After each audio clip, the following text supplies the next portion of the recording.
जय हिंद।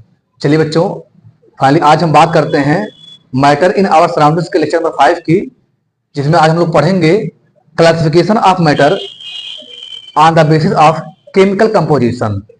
अगर इसके पहले के वीडियोस को आप नहीं देखे हैं तो पहले उन्हें आप देख लें, जिससे आपको ये टॉपिक अच्छे से समझ में आ सके। और साथ ही साथ आप देखे होंगे कि कुछ 60 वीडियो में मैंने बनाया था, उसमें काफी इन्फॉर्मेशन आपको दिए हैं और वहां पे मैंने प्लाज्मा के बारे में एक्सप्लेन कर दिया था 60 वीडियो में। उसका भी लिंक आपको यहाँ पे मिल जाएगा, आप उससे देख सकते हैं जाकर के।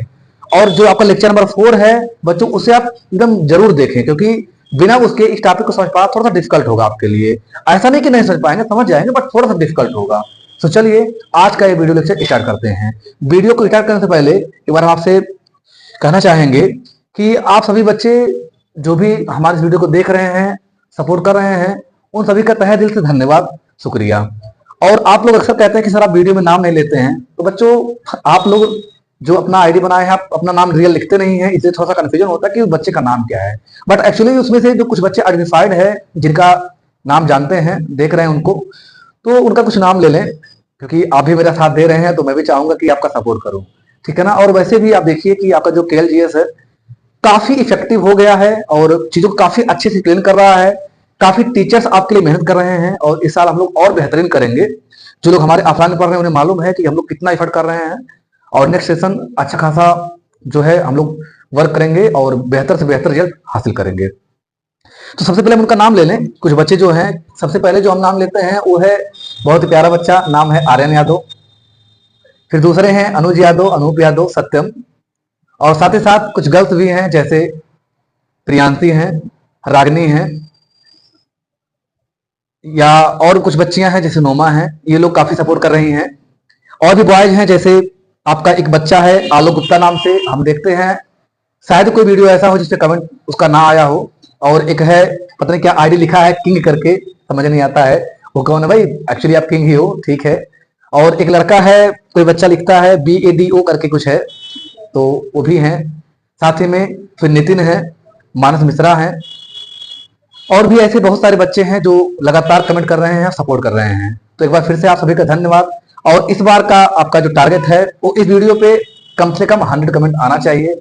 और आपका अगर 50 शेयर आता है इस वीडियो पे तो उन सभी बच्चों का नाम हम यहाँ पे सबसे पहले लिस्ट बना के देंगे। तो देखते हैं कितने बच्चे जो है शेयर करते हैं और कितने बच्चे कमेंट करते हैं। तो चलिए आज का एक खूबसूरत वीडियो लेक्चर स्टार्ट करते हैं। देखिए, जो एक टाइप है केमिकल कंपोजिशन का, इसमें क्या है कि आप मैटर को क्लासिफाई किए हैं किसके बेसिस पे, केमिकल कंपोजिशन के बेसिस पे। तो एक बार आपको रिवाइज करा दें, जो केमिकल कंपोजिशन में केमिकल वर्ड है वो क्या है।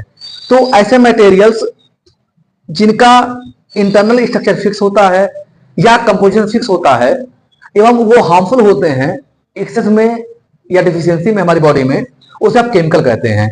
जैसे जो आपका कॉमन साल्ट है, यानी जिसका फार्मूला होता है NaCl, उसका रेशियो अगर आप देखेंगे तो 1:1 होता है। NaCl में Na कितना है, 1 एटम है, Cl कितना, 1 एटम है। तो रेशियो फिक्स है। और अगर वो ज्यादा है हमारी बॉडी में है तो हाई BP का हम लोग शिकार हो जाते हैं, और कम है तो लो BP का शिकार हो जाते हैं। तो ये केमिकल है।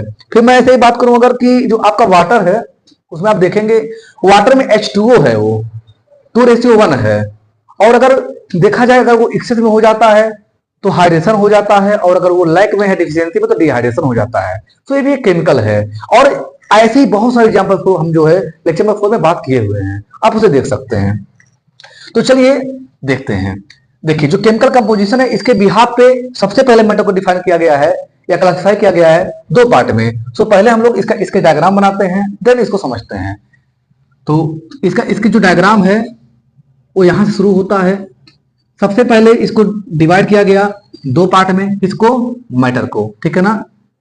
यानी आपका ये ऊपर रहेगा मैटर। बट ध्यान रखिएगा जो क्लासिफिकेशन टाइप है, on the basis of chemical composition, ठीक है ना, कंपोजिशन, ये आपका टाइप है। इसके बिहाफ पे सबसे पहले 2 तरीके से डिवाइड किया गया इसे। पहला तरीका क्या है या पहला क्या है, वो है आपका प्योर मैटर। क्या है, प्योर मैटर। और जो दूसरा है वो है आपका इम्प्योर मैटर। क्या है, इम्प्योर मैटर, ठीक है ना। 2 तरीके पहले हो गए आपके, प्योर एंड इम्प्योर। फिर जो आपका प्योर है इसे भी फर्दर डिवाइड किया गया 2 पार्ट में। एक हो गया आपका एलिमेंट और एक आपका हो गया कंपाउंड। ये दो तरीके हुए। और जो इम्प्योर है इसी का नाम होता है मिक्सचर। क्या नाम होता है? मिक्सचर। और इसे भी डिवाइड किया गया दो पार्ट में। एक हो गया आपका होमोजीनियस मिक्सचर, होमोजीनियस मिक्सचर, और दूसरा हो गया आपका हेट्रोजीनियस मिक्सचर, मिक्सचर। ये हो गए आपके। फिर आगे चल करके जो एलिमेंट है इसे फिर क्लासिफाई किया गया। उसका नाम आया आपका मेटल, दूसरा आया आपका नॉन मेटल, और जो तीसरा आया वो आया मेटलॉइड्स। यानी कि इस एलिमेंट को फिर तीन पार्ट में डिवाइड किया गया, मेटल में, नॉन मेटल में और मेटलॉइड्स में। और जो कंपाउंड हुआ इसको भी फर्दर डिवाइड किया गया बेसिकली दो तरीके से। जो पहला तरीका हुआ, मेथड हुआ, इसमें क्या था? इसमें इस कंपाउंड को डिवाइड किया गया on the basis of chemistry part. That means वह ऑर्गेनिक होगा कि इनऑर्गेनिक होगा। तो इसके बिहाफ पे हुआ दो पार्ट में, ठीक है ना। एक हो सकता है वह ऑर्गेनिक कंपाउंड हो और एक हो सकता है वो इनऑर्गेनिक कंपाउंड हो। इनऑर्गेनिक कंपाउंड हो, दो हुआ। लेकिन इसका एक जो तरीका निकल के आया वो on the basis of nature of compound. क्या आया? On the basis of nature of compound, ठीक है ना। उसमें कितने पार्ट आए निकल करके? तो उसके फिर तीन पार्ट हुए। हो सकता है वह कंपाउंड आपका एसिडिक हो सकता है वह कंपाउंड आपका बेसिक हो, और हो सकता है वो कंपाउंड आपका कैसा हो? साल्टी हो, ठीक है ना, साल्टी। तो ये आपके हो गए इधर की क्लासिफिकेशन। और इधर जो है, जो आपका मिक्सचर था होमोजेनियस में जो आया आपका, वो अकेला निकल के आया जिसका नाम होता है आपका सॉल्यूशन। और जो हेट्रोजीनियस है इसे फिर दो पार्ट में डिवाइड किया गया। एक हुआ आपका कोलाइड और एक हुआ आपका सस्पेंशन। क्या हुआ? सस्पेंशन, ठीक है ना। और फाइनली देखिए आपका इसकी डायग्राम बनके तैयार हो गया। और ये जो है एक इंपॉर्टेंट क्वेश्चन भी है, आपके एग्जाम में अक्सर पूछा जाता है, ड्रा द इसकी diagram of classification of matter on the basis of chemical composition और on the basis of physical state. तो फिजिकल स्टेट वाला हम लोग पहले ही पढ़ चुके हैं और केमिकल कंपोजिशन वाला आपका ये रहा। आप इसका पहले स्क्रीनशॉट ले लीजिए जिससे आपको इसे ड्रा करने में दिक्कत ना हो। ले लीजिए। चलिए अब हम लोग इसको वन बाय वन समझते हैं। तो वीडियो आपका लंबा होगा लेकिन इसे आप पूरा देखिएगा, और लास्ट में हम आपको कुछ मोटिवेशन टिप्स भी देंगे जिससे आपको पढ़ने का थोड़ा सा और मजा आएगा, ठीक है ना। चलिए सबसे पहले आप देखिए कि यहाँ पे जो एक क्लासिफिकेशन है जिसमें प्योर और इम्प्योर है, इसका मतलब क्या है? क्या है प्योर का मतलब? क्या आप जानते हैं? आप नहीं जानते होंगे। अगर आप मुझसे पढ़े हुए हैं तो शायद जानते होंगे, अदरवाइज एग्जैक्टली आपको नहीं मालूम है। अगर मालूम है तो आप कमेंट कीजिए। देखिए जो आपका प्योर होता है ना, ये ऐसे मटेरियल्स होते हैं जिसमें या तो एक ही टाइप का पार्टिकल होता है या तो एक से अधिक टाइप के पार्टिकल होते हैं, बट उनका कंपोजिशन फिक्स होता है। क्या होता है? कंपोजिशन फिक्स होता है। जैसे मान लीजिए मैं कह दूं कि मेरे पास एक ऐसे कोई जो है एक मटेरियल है और वो मटेरियल ना एक ही टाइप का है, तो मुझे उसके लिए एविडेंस भी देना पड़ेगा। ऐसा नहीं पॉसिबल कि बिना एविडेंस दिए ही आप कहेंगे सर मैं मान लूंगा। भाई आप साइंस वाले हो, आप क्यों मानोगे? आपको एविडेंस चाहिए, ये आपकी जरूरत भी है कि आप एविडेंस लें मुझसे, ठीक है। देखिए जैसे मान लीजिए कि हमारे पास ऐसे ही कुछ पार्टिकल हैं जिसमें मैं कह रहा हूं कि ये सोडियम है। ये क्या है? सोडियम है। चलिए और एक टुकड़ा है और सोडियम का ये टुकड़ा है। मैं क्या करता हूं, इसके बारे में पता करना चाहता हूं कि ये क्या इसके जितने भी पार्टिकल हैं वो पार्टिकल एक ही जैसे हैं, मीन्स सब एक ही है कि अलग अलग हैं। तो हम क्या करते हैं, इसके छोटे से टुकड़े को ना क्या करते हैं, उठा के पानी में फेंक देते हैं। तो आप देखेंगे कि जैसे सोडियम के टुकड़े को आप पानी में फेंकेंगे तो ब्लास्ट हो जाएगा। मूवी में आप अक्सर देखे होंगे कि जो है वो विलन आता है या हीरो आता है, जब जो है विलन के घर को तबाह करता है तो उसके पोखरे में तालाब में फेंक देता है उठा करके, ठीक है ना। तो वो रहता है सोडियम ही आपका। क्या होता है कि जैसे ही एक टुकड़ा पड़ेगा उसमें ब्लास्ट होगा, फिर मैंने देखा अरे ये तो एक टुकड़ा ब्लास्ट कर रहा है, तो दूसरा टेस्ट करते हैं, दूसरा तीसरा चौथा। अगर सारे एक ही रिजल्ट दिए तो जितने भी पार्टिकल थे उसके सब एक ही रिजल्ट आउट दिए, मीन वो एक ही जैसे थे, वो एक ही जैसे थे, तो वो प्योर थे। वो क्या थे? प्योर थे। लेकिन ऐसा हो कि मैं एक मटेरियल लूं, ठीक है ना, और उस मटेरियल को मैं दो पार्ट में डिवाइड कर दूं और दोनों पार्ट को मैं अलग अलग टेस्ट करूं, एक पार्ट का टेस्ट अलग है, एक पार्ट का टेस्ट अलग है, क्या ये प्योर था? नहीं, ये प्योर नहीं था। ये प्योर नहीं था क्योंकि इनके पार्ट का टेस्ट अलग अलग आ रहा है, समझ गए। तो ये था प्योर का मतलब। और जैसे मान लो मैं बात करूं ऐसे नमक का, चलो एक आपका नमक है, क्या ये प्योर है? बिल्कुल प्योर है। लेकिन कैसे मैं प्रूव करूं कि इसको प्योर है, या आप कैसे मानेंगे इस चीज को? तो देखिए इसके पीछे का क्या है कॉन्सेप्ट।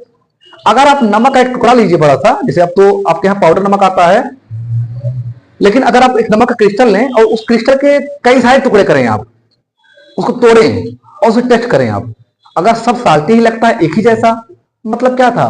वो एक ही पार्टिकल से मिलकर बना होगा, मतलब नहीं मिक्सचर होगा तो अलग अलग टेस्ट देगा। मीन्स जो आपके मैटर के प्योर फॉर्म होते हैं वह या तो एक ही टाइप के पार्टिकल से मिलकर बने होते हैं या तो एक से अधिक टाइप के पार्टिकल से मिलकर बने होते हैं, बट फिर कंपोजिशन में। तो इसका स्टेटमेंट लिखते हैं, ठीक है ना, किसका? प्योर मैटर का। ठीक, यहां पर लिख रहे हैं those type of material, those type of material या matter which is made up of either only one type of particle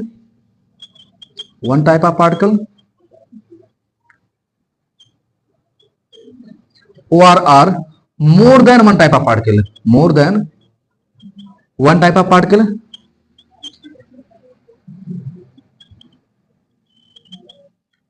but in fixed ratio,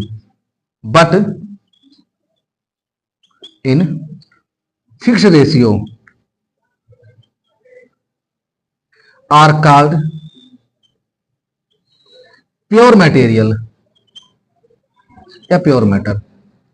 यानी ऐसे मैटर जो या तो एक ही टाइप के पार्टिकल से मिलकर बने होते हैं या एक से अधिक टाइप के पार्टिकल से मिलकर बने होते हैं, बट उनका रेशियो क्या होता है? फिक्स होता है। यानी इंटरनल स्ट्रक्चर कैसा होता है? फिक्स होता है, उसे प्योर मैटर कहते हैं। और जो ऐसे मैटर हैं जो एक से अधिक टाइप के मेटल से मिलकर बने हैं बट वहां रेशियो फिक्स नहीं है, वो इम्प्योर हो जाएंगे। यानी जो इसको फॉलो नहीं करेगा इस कंडीशन को, क्या कहलाएगा? इम्प्योर कहलाएगा।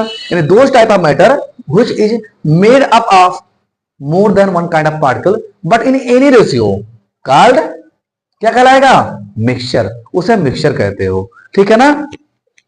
फिर इसको दो भागों में डिवाइड किया गया, तो कैसे? तो यहां पे देखिए स्टेटमेंट ऑफ, आपको क्लियर हो जाएगा। यहां पे दो चीजें छुपी हुई हैं। एक लिखा है दो type of matter which is made up of either only one type of particle. तो जो either only one type of लिखा है ना, वो किसके लिए स्टेटमेंट है? वही है एलिमेंट।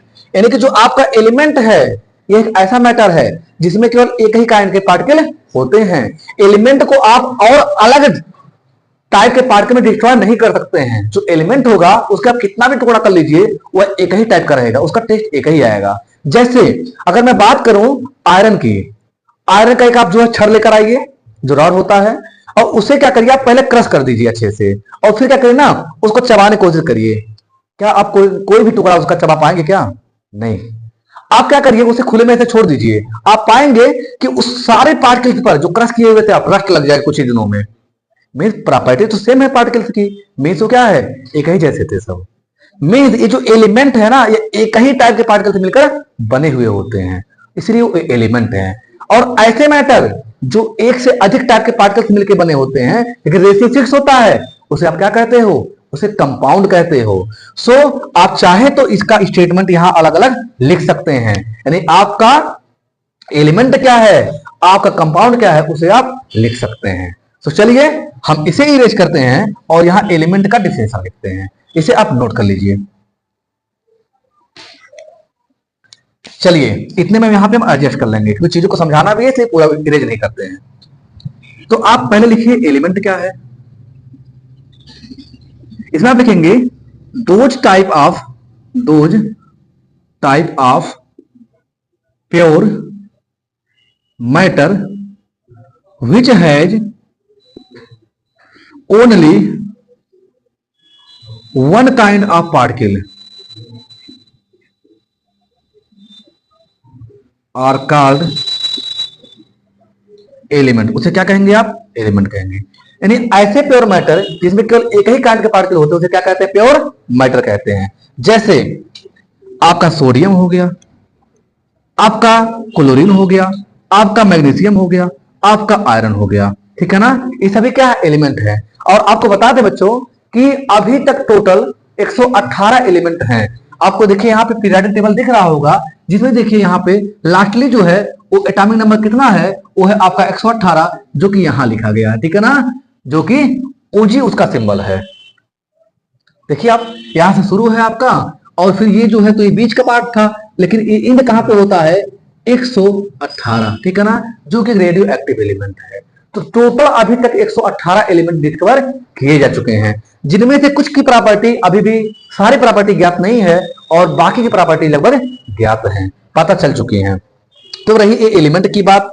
दूसरा, अगर हम लोग बात करें कि एलिमेंट को कैसे क्लासिफाई किया गया है, तो जो एलिमेंट है ये अभी मैंने बताया 3 टाइप्स में, एक मेटल, एक नॉन मेटल और एक metalloid.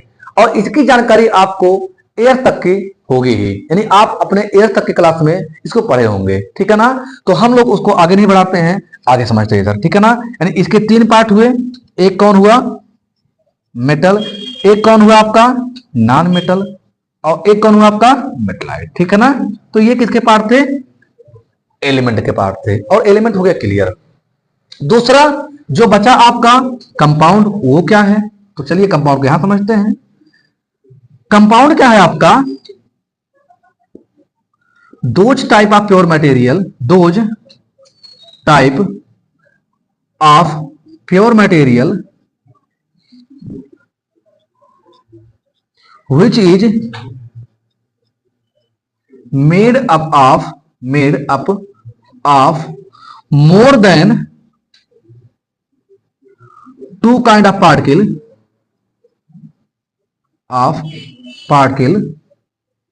but in fixed ratio are called, उसे क्या कहते हैं? कंपाउंड। उसे आप कंपाउंड कहते हैं बच्चों। यानी ऐसा प्योर मटेरियल जो 2 या 2 से अधिक पार्टिकल से मिलकर बना होता है, लेकिन फिक्स रेशियो में होता है, उसे कंपाउंड कहते हैं।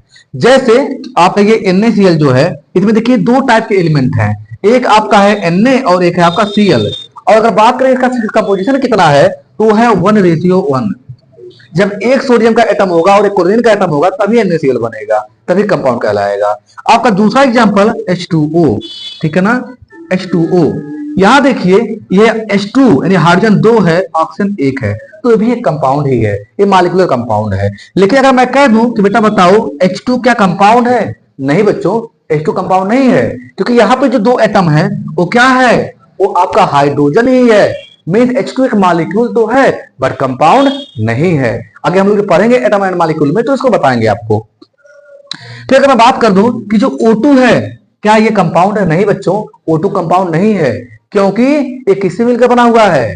ये ऑक्सीजन के ही 2 एटम से मिलकर बना हुआ है, तो कंपाउंड नहीं है। बट अगर मैं बात कर दूं HCl की, तो HCl कंपाउंड है। रेशियो कितना है? 1:1। मीन्स जिसका रेशियो फिक्स होगा, ठीक है ना, और जो 2 या 2 से अधिक एटम से मिलकर बना होगा उसको आप क्या कहेंगे? कंपाउंड कहेंगे। 2 या 2 से अधिक एटम का मीन क्या है? Type of element. क्लियर है? चलिए, तो इसे भी आप नोट कर लीजिए। फिर हम लोग बात करते हैं अब इधर अगले टाइप की, नोट करिए। चलिए देखिए, जो आपका कंपाउंड है इसे फिर 2 पार्ट में डिवाइड किया गया। यहां पे किसके बिहाफ पे? On the basis of type of किसके? कार्बन नेचर के, ठीक है ना। जैसे ऐसे कंपाउंड जिसमें मेनली कार्बन प्रेजेंट होता है उसे ऑर्गेनिक कहते हैं। जैसे अल्कोहल, मीथेन गैस, ये सभी क्या है? ऑर्गेनिक हैं। और ऐसे कंपाउंड जिसमें कार्बन नहीं होता है, ठीक है ना, वो क्या है आपका? इनऑर्गेनिक। जैसे HCl, NaOH, H2O, H2SO4, ये सभी क्या है?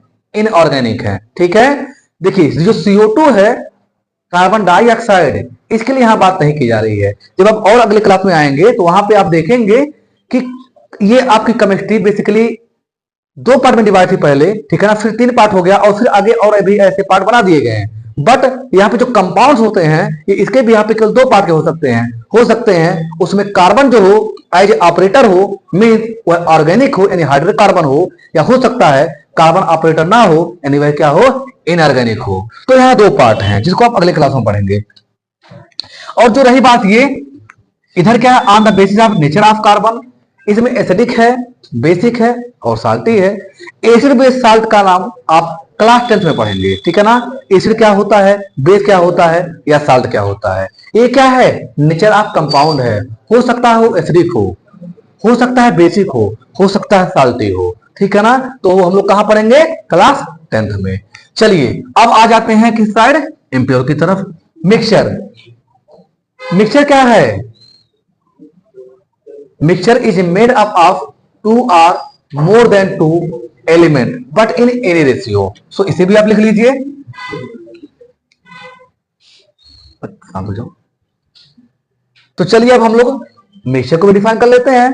देखिए ये क्या है? ये एलिमेंट का या कंपाउंड का ही मिला हुआ फॉर्म होता है, मिक्सअप होता है। तो आप लिखेंगे इसमें when 2 or more pure matter mix with each other in any ratio two form mixture.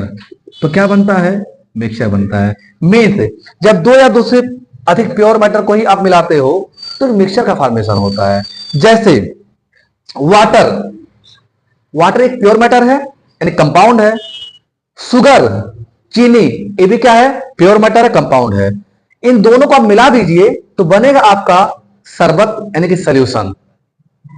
वो आपका प्योर नहीं है, वो आपका मिक्सअप है, क्योंकि ये कंफर्म नहीं है कि आप जब सॉल्यूशन बना रहे हो तो कितने ml में कितना ग्राम शुगर है, यानी वहां कंपोजिशन सिस्टम श्योर ही नहीं रहता है। हो सकता है कोई व्यक्ति 1 लीटर में 10 ग्राम डाल रहा हो तो कोई 1 लीटर में 1 किलोग्राम डाल रहा हो, कंफर्म ही नहीं है। इसीलिए क्या आपका मिक्सअप है।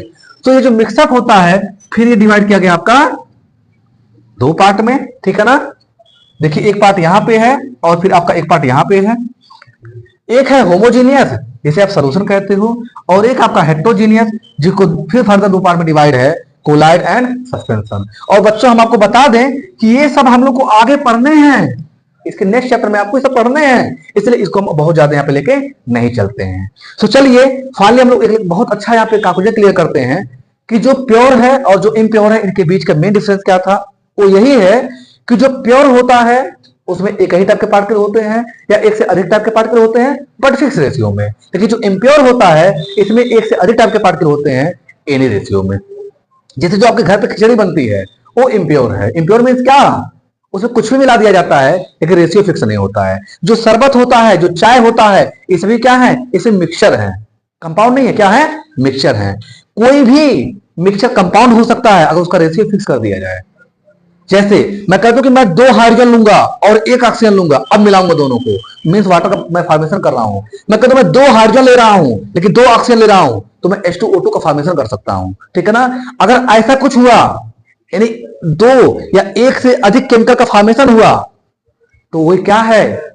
वो आपका एक कंपाउंड हो गया। मीन्स जब 2 या 2 से अधिक एलिमेंट आपस में मिलते हैं, कंबाइन करते हैं और नए केमिकल का फॉर्मेशन करते हैं तो कंपाउंड होता है। मीन्स कंपाउंड हमेशा फिक्स होता है, लेकिन जो मिक्सअप होता है कोई नया नहीं होता है, ठीक है। आई होप आपको ये वीडियो लेक्चर अच्छा लगा होगा। तो मिलते हैं नेक्स्ट वीडियो में। लेकिन मैंने अभी आपसे कहा था कि मैं आपको थोड़ा सा मोटिवेट करूंगा, तो चलिए देखते हैं मोटिवेशन का टिप्स क्या है आपके लिए। जो देखिए मोटिवेशन का टिप्स है वो सबसे पहला मोटिवेशन आपका यही है कि बच्चों ऑलवेज ट्रस्ट ऑन योरसेल्फ। हमेशा आप सबसे पहले अपने पर भरोसा रखें कि मैं ये कर सकता हूं, means I can do it, मैं ये कर सकता हूं। और जो दूसरा है वो ये है आप तब तक हार मत मानिए जब तक आप जीत नहीं जाते, ठीक है ना। एक ही दिन में कामयाबी नहीं मिलती बच्चों, बट एक दिन जरूर मिलती है। जीवन का दस्तूर ही यही है कि हम वर्क करते रहते हैं और अचानक एक ही दिन कामयाबी मिल जाएगी। जो भी आज ऊंचाइयों पर पहुंचा है, जो भी बच्चा बहुत अच्छा हुआ है, ऐसा नहीं है कि जन्मजात वो चालाक था कुछ क्वालिटी थी उसके अंदर बच्चों, बट ये नहीं है कि वो चालाक बचपन से ही था। कोई अगर 10th टॉप करता है, 9th टॉप करता है, रैंक लाता है, इसका मतलब बचपन से वो ऐसा नहीं था, उसने मेहनत किया, टीचर्स की बात मानी। तो आपसे कहेंगे कि आप सभी भी मेहनत कीजिए और हम लोग की बात को मानिए और पढ़ाई कीजिए। आप ये जो सोशल मीडिया है इन सबसे दूर रहिए। बहुत ज्यादा जो है आप इंस्टा फेसबुक के चक्कर में मत पड़िए बच्चों। ये एक ऐसा जाल है जो आपके टाइम का बर्बाद कर देगा, यानी आपके टाइम को यूज कर लेगा। सो इसी के साथ हम लोग इस वीडियो को एंड करते हैं। मिलते हैं नेक्स्ट वीडियो में। तो धन्यवाद। जय हिंद।